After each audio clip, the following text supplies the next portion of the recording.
One of the things I always feel that's really important to get a handle on. So at this early stage of this ongoing series of videos and practice sessions I'll be offering, I think it's really helpful to know who your teacher actually is, who I am. I always find that both as a teacher and a student, it's really important for there to be a real sense of personality and intimacy in a way between teacher and student in a helpful way, not a, of course, inappropriate way. So I thought I'd tell you a little bit about where I've come from and how I've gotten here and the journey that's taken me to where I am today, which is still very much a work in progress, but quite an interesting place to be at the moment. So having spent the early years of my life not really interested in anything to do with the body or anything to do with what you might call the spiritual, I got to a kind of big low point. I must have been about, I guess, 15 or 16. And I realized I was utterly miserable. I was fairly overweight. I was very unhappy. I was doing well at school, doing well in music, but generally I just really didn't feel very good in my life at all. Things weren't going too well. So the awareness came that something had to be done. And at the beginning, I just thought I need to find something physical to get fit. I thought, okay, that's the first thing I can do to feel better about myself and to not get teased so remorselessly as I was getting teased. To quote someone who once saw me walking down the stairs from a train station at that age, you've got a woman's ass.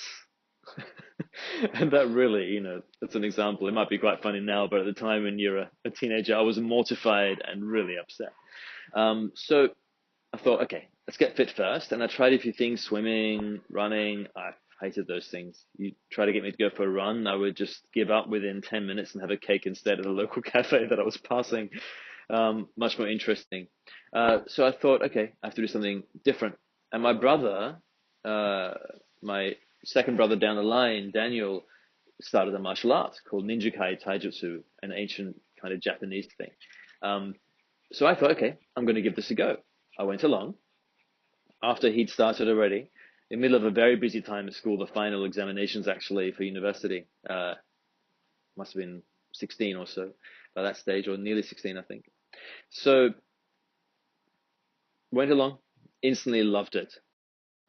And there was kind of an airy and kind of sense of mystery, a kind of feeling of something really quite special about this martial art. So I thought, okay, I'm going to stick to this. And I trained every day, often for hours. 3 hours a day was quite a common thing, from nothing to that.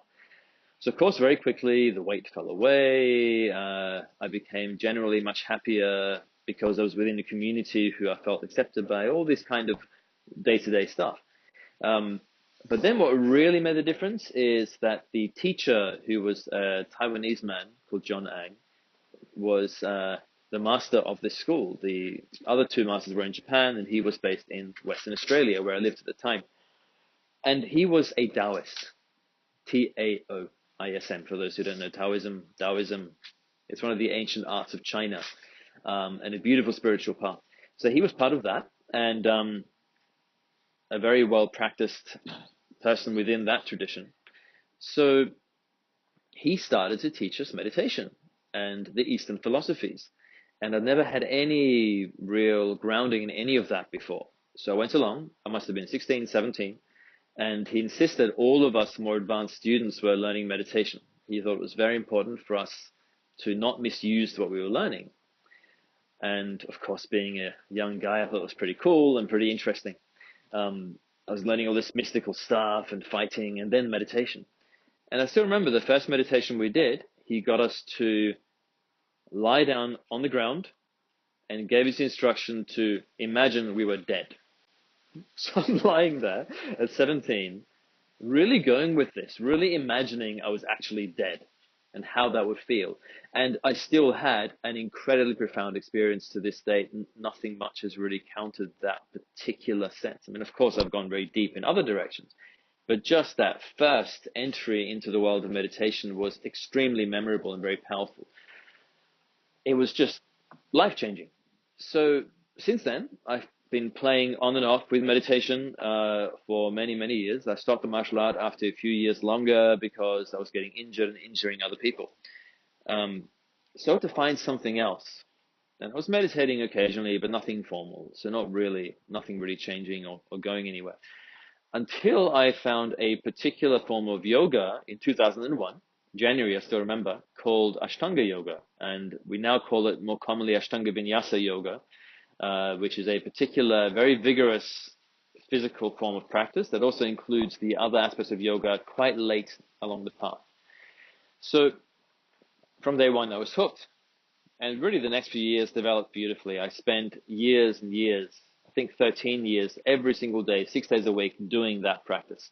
First with my teachers, then my own, with occasional foray into visiting studios again. Ashtanga has a sequence that really doesn't change too much. It gradually increases and changes very slowly, but once you have your practice, you do the same thing every day. So I was doing that, and at the same time getting more and more interested in reading up on where this practice came from, on the ancient art of yoga. And by 2005, 2006, I was very much immersed in also studying and reading the ancient stories of India, starting to read more and more the philosophy behind it. And by '08, I was completely immersed. I was learning Sanskrit. I was starting to study more pranayama, which is a deeper series of exercises, working with the breath. I started to meditate. I met a meditation teacher around that time, a couple of years later.